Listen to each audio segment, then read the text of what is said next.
That's enough whimpering. Get out. First time I got so wrapped up in a performance, I wasn't thinking about how my reads sounded and just getting that into it. I was hooked. But according to my information, your debt has soared to heights once considered quite impossible.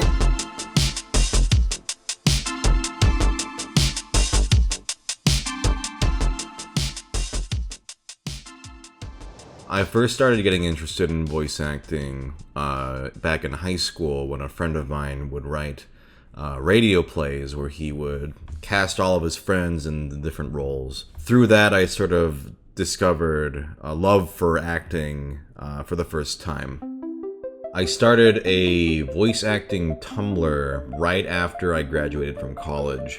I decided, well, even though there's no guarantee of success or anything, I'm just going to post one audio post a day. I stuck to that for several years. To what do I owe the pleasure of your visit? 20 Shades of Grey. Oh, it's the small Potter. I didn't even intend for an audience to exist for that. It was just a way for me to practice and get better. I was doing these fan dubs of a webcomic called Lackadaisy. What's this? Martini Mitzi is tipsy? How did that come to pass? To the creator's credit, Tracy Butler, she was kind enough to reblog it, and it kind of got a little bit of attention. Funnily enough, in sort of like a full circle, I've been cast in the official animated film version. I'm SungWon Cho. Basically, this Tumblr is going to be sort of a way for me to, practice voice acting. I fully credit that Tumblr for helping me become good enough to get into voiceover. I've been expecting you. Shit.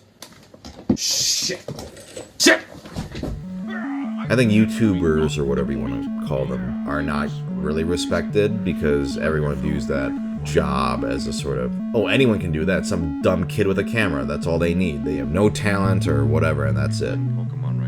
I think I've managed to differentiate myself because I think a lot of my content was kind of acting based and, character based, as opposed to, let's say I was just known for, playing video games. Okay, here we go. Ooh, there's one here. Overall, how people view me is actually pretty positive in terms of the voice acting side.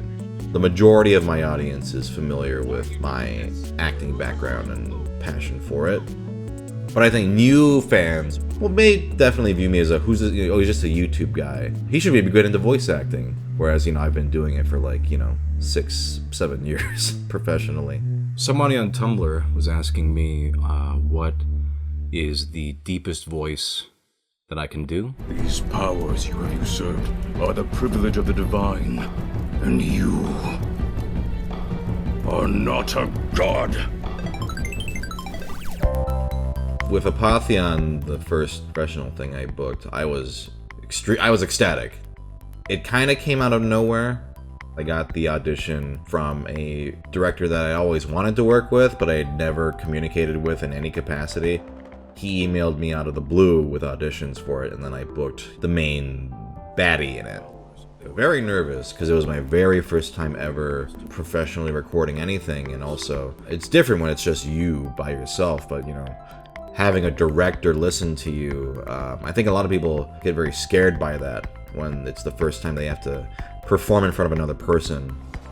I definitely was not prepared for just how grueling battle lines would be, where you have to record getting stabbed or doing a thrust with a sword, or you gotta do 10 different pain attacks, 10 different death yells or whatever. It's funny because now I can go through those just clockwork, it's very easy, but back then it was overwhelming for sure. I knew something was up the moment I stepped my tiny little feet on the train. It was only a matter of time before this train would reach its final destination. Murder on the Owl Express. For me, booking a role is a success. But enough about my impressive godlike strength. Every role I get, I'm grateful for, so it's not like I view a role and go, oh, I wish this had gotten more attention. For me, it is I got to go in and record and do my job, and that to me is success. It's not something I view in terms of numbers or metrics. It's just, The longer I get to keep doing this, I consider it a success. Putting the blame squarely on your shoulders.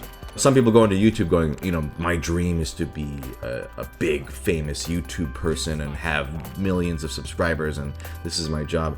But none of that was ever something I was chasing or thought it would ever happen. It all just kind of accidentally fell into my lap, and I'm not going to complain. Like, I'm very grateful for it. My goal has always been from the beginning voice acting. And everything I've kind of done up to this point has been for that. Let's hear a warm round of applause for our newest comrades in arms.